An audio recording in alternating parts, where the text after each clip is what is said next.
साष्टांग प्रणाम। आयुष्मान बाबा हो वत्स,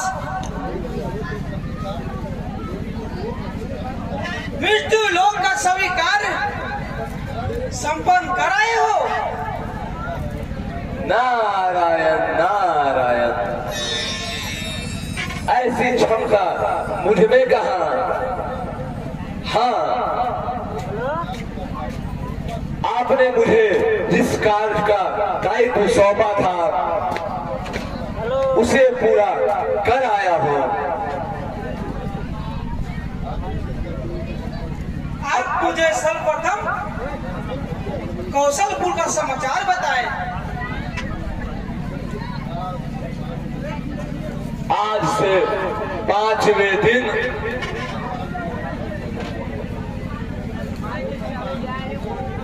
सोमों का पानी ग्रहण अवश्य हो जाएगा।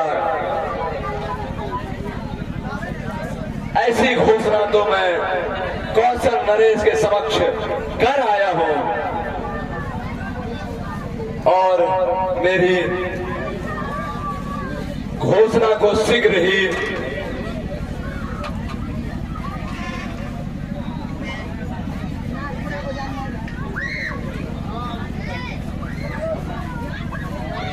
नृत्यकर्ष, महान नृत्यकर्ष, अब शीघ्र ही जटिल समस्याओं का समाधान हो जाएगा। जटिल समस्याओं का समाधान? मैं कुछ समझा नहीं। समय आने पे सब समझ जाओगे वत्स। बस इतना अवश्य जान लो, कुछ ही वर्षों के बाद तुम्हारे नारायण नर के रूप में अवतार लेंगे।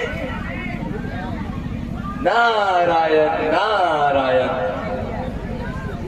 मेरे प्रभु नर के रूप में धरती पर अवतार लेंगे। नारायण नारायण, आप तीनों महादेवों की लीला तो अपरंपार है। अब मैं विश्राम की ओर प्रस्थान करता हूं। नारायण नारायण।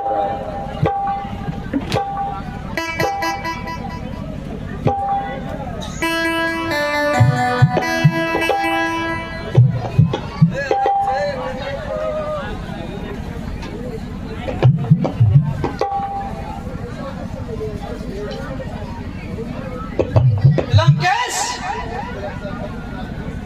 इस तरह वृंदावन आगमन कहीं भी अशुभ होता है। शुभ और अशुभ मेरे क्रम फल पर है। अरे आने वाला महाशुभ भी लंकेश के लिए शुभ होता है। शुभ। लंकेश, तुम्हारा अहंकार सह चढ़कर बोलने लगा है। तुम्हारा पतन निश्चित है। मेरा पतन? लंकापति रावण का पतन असंभव।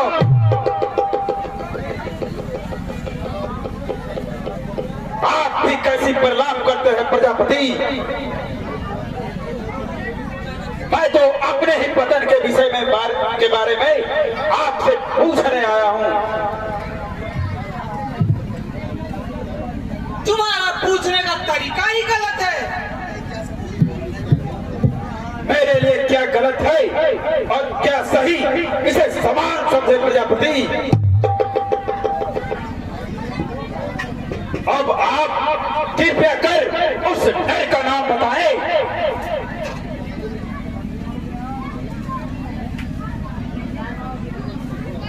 सुनो लंकेश्वर, जो मनुष्य धरती पे अवतार लेता है उसे एक दिन मरना ही पड़ता है।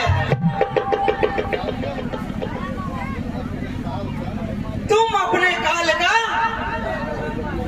इंतजार धैर्य पूर्वक करो। मेरे नियम अनुसार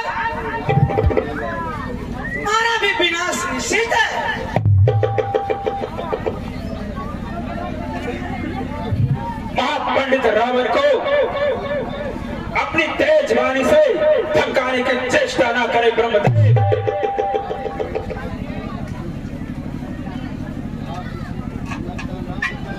कृपया कर आप उस नर का नाम बताएं। यदि तुम्हारी यही इच्छा है तो सुनो। कौशल पुत्र राज कौशल्या और अयोध्या नरेश दशरथ से उत्पन्न जो पुत्र होगा तुम्हारा वध करेगा